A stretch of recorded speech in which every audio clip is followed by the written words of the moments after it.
A judge has sentenced Bernard Madoff to 150 years in prison. His victims were happy with the sentence. Bernie Madoff's going to die in prison. Whoopee! Relief. Excuse me, guys. Justice has been done. When passing down the maximum sentence, Judge Denny Chin said, quote, "The message must be sent that Mr. Madoff's crimes were extraordinarily evil." I didn't applaud, but I felt the applause, and my feeling was that I felt the judge was very thoughtful in his decision, and I felt that he weighed both sides, and he wanted to send a message. And the message was clear, that somebody that perpetuates this kind of fraud really deserves the maximum kind of sentence. And he'll end up dying in prison, and that's the way it should happen. Madoff pled guilty in March to running a $65 billion Ponzi scheme that lasted several decades. He tricked government regulators all the while into believing he ran a legitimate investment firm.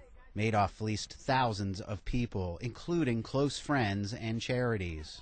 In court, Madoff faced his victims and apologized, saying, quote, "I live in a tormented state now, knowing all the pain and suffering that I've created. I've left a legacy of shame, as some of my victims have pointed out, to my family and grandchildren. I will turn and face you. I'm sorry."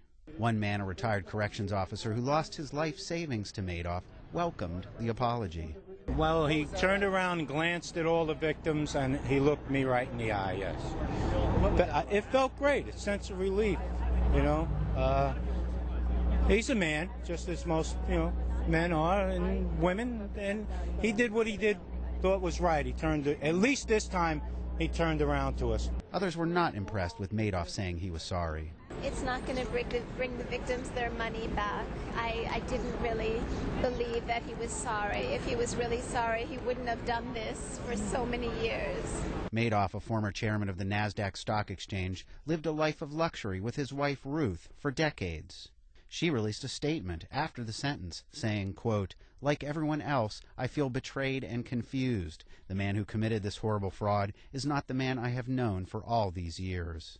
The government is seizing Madoff's multi-million-dollar assets, including bank accounts and homes all over the world, although his wife is being allowed to keep $2.5 million. Neither Madoff's wife nor his children came to today's sentencing. Ted Shaffrey, The Associated Press, reporting from Manhattan Federal Court in New York.